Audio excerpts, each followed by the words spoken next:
ठंड के दिनों में फलों का प्रयोग सावधानी से करें। फल खाना अत्यंत आवश्यक है। सभी को फल खाने चाहिए। हर ऋतु में जो भी सीजनल फल आ रहे हैं उनको खाना चाहिए, लेकिन सेवन कैसे करना ये बहुत महत्वपूर्ण है। अभी ये एक दिन यज्ञशाला में हवन करने के बाद में मैंने अपने 2 सदस्यों, एक शिव कुमार जी और दूसरा डॉक्टर अभिषेक, इन दोनों को ने पपीता खाया। शिव कुमार को उसके बाद में ठंड लगी, उल्टी भी उनको हुई और दिन भर कुछ खाया नहीं। और इनको डॉक्टर अभिषेक ने, इनको भी ठंड लगी, ये कांपने लगे। इसके बाद इनको भी उसमें ठंड लगी, क्योंकि उसकी क्वांटिटी कम ज़्यादा थी। किसी ने कम खाया, किसी ने ज़्यादा खाया, मैंने नहीं खाया था। करता क्या हूँ, मैं क्या करता हूँ, अगर मुझे सेब खाना है, अमरूद खाना है, तो उसको गर्म पानी में डाल के खौलाते नहीं है, लेकिन गर्म पानी किया गया, उसमें थोड़ी देर के लिए डाल दिया जाता। सेब डाल दिया, अमरूद डाल दिया, तो उससे क्या हुआ, उसके अंदर की जो ठंडक है वो खत्म हो गई। इनको पपीता खाने से क्यों उल्टी हुई शुक्रवार को, उसका कारण यह है कि पपीता अंदर ठंडा गया और ज़्यादा ठंडा था।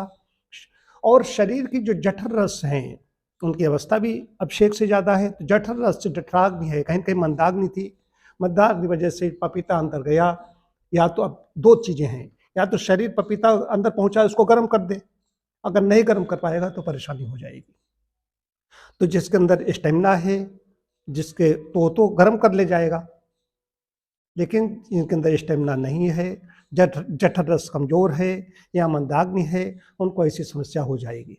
तो मंदाग्नि, इनको भूख कम लगती है या अपच हो जाती है, खट्टी खट्टी डकारें आती हैं। ऐसे लोगों को भी ऐसे ठंडे फल नहीं खा लेना है।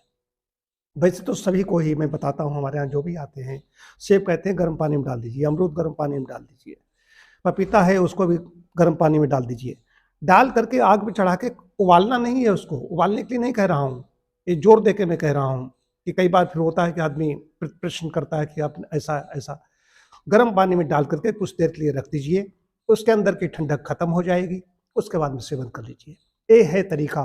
इससे नहीं तो परेशानी हो सकती है, ठंड भी लगेगी, कपकपी भी लगेगी, और कुछ अपच या कहीं वॉमिटिंग वगैरह भी, ऐसी भी समस्याएं हो सकती हैं।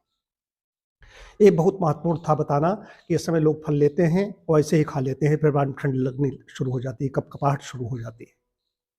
अतः फलों का सेवन गर्म पानी में डाल करने के बाद वे ही करें।